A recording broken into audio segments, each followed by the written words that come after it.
Ward member को हत्या Bhadrak Sarasada panchayat 13 number ward member Jagan Sahu को हत्या अभियोग पूर्व शत्रुतारू घर को फेरिबा बाटरे मारणास्त्र रे आक्रमण होईछि। आक्रमण परे वार्ड मेंबर मृत्यु होईछि। अन्य जने गुरुतर भंडारी पोखरी जहा कुहा जाउछि जे अन्य जने मध्ये गुरुतर होईछन्ति एवं भंडारी पोखरी पुलिस वर्तमान ए घटना रे तदंत करूछि। दुई जण थाना रे अटक अछन्ति। Where care becomes a calling. Hands-on training, industry-focused programs. At Sri Shri University, we teach compassion, skill, purpose. से गोटे भुजाली रखला भुजाली रखिकी आगे भाई को बेकू गोटे पहाड़ पकड़ला बचाई जो बटकृष्ण सब बचाई कहले गोड़ा हाथ सब आहत होती कथा मेडिकल नहीं डायरेक्ट मेडिकल नहीं ट्रांसफर कलु से पिला कौन गाँ लोक करते आम ये जानू ये कथा अत्यंत दुर्भाग्यजनक आम दुख प्रकाश करुँ से गाँव वार्ड मेंबर थिला बहुत सुंदर पिला भद्र पिला ता प्रति एमती अन्याय हम केबे आमे भाभी नथिलु। तो जा हो पुलिस घटनास्थल रे पहुंची सारछि एवं दुई जन को ता हेफाजत को आनिछि। दुई जन वर्तमान जेल थाना रे अछंती। पुलिस तदंत जारी रखिछि। निश्चित भाव रे दोषी की उपयुक्त दंड मिलिबो ए भरोसा हम भंडारी पोखरी पुलिस अच्छी। जड़े व्यक्ति ना आक्रमण शिकार ना दुई जन व्यक्ति आक्रमण शिकार होती जनकर मृत्यु होती एवं आउ जड़े जीवन सहित संघर्ष करुच्ची बंचापी।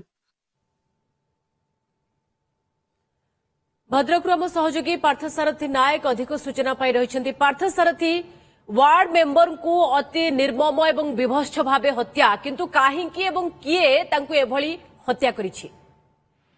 देखो जो वार्ड मेंबर को पूर्व सप्ताह को केन्द्र कर पूर्व आक्रमण कर जो अभियुक्त अच्छा से अभियुक्त किसी वर्ष पूर्व आक्रमण करते मरणत आक्रमण पर से जेल जाते जे परवर्त अवस्था से बेल आसते। तो जो बेल आसते गतकाली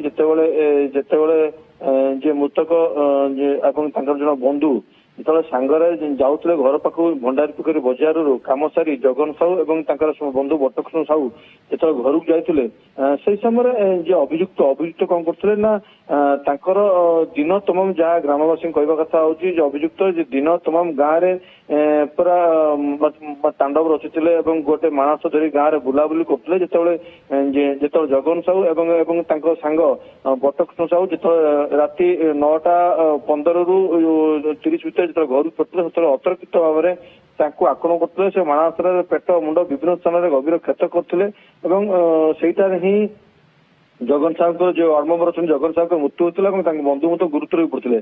तो स्थानीय लोक जो हल्ला करते पड़ते कि परवर्त अवस्था में भंडारी पोखरी थाना अधिकारी राजलक्ष्मी सी जाई घटनास्थल पहुंचते अभियुक्त को जन सहयोगी दुई जन अटक कथा ये आक्रमण में सामिल थे सुधा केते जन गिरफ होती पार्थसारथी।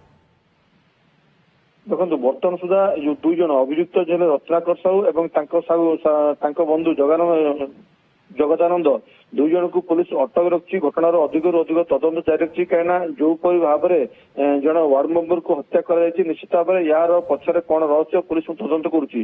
तेज पुलिस प्राथमिक तदंत जना जना पड़ी जे अभियुक्त रत्नाकर साहू और साथी जगदानंद दुई जन ही दुई जन ए सामिल होती।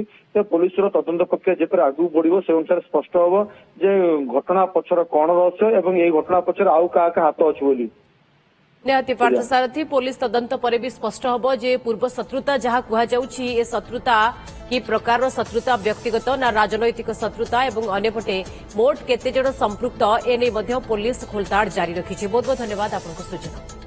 Where care becomes a calling. Hands-on training, industry-focused programs. At Sri Shri University, we teach compassion, skill, purpose.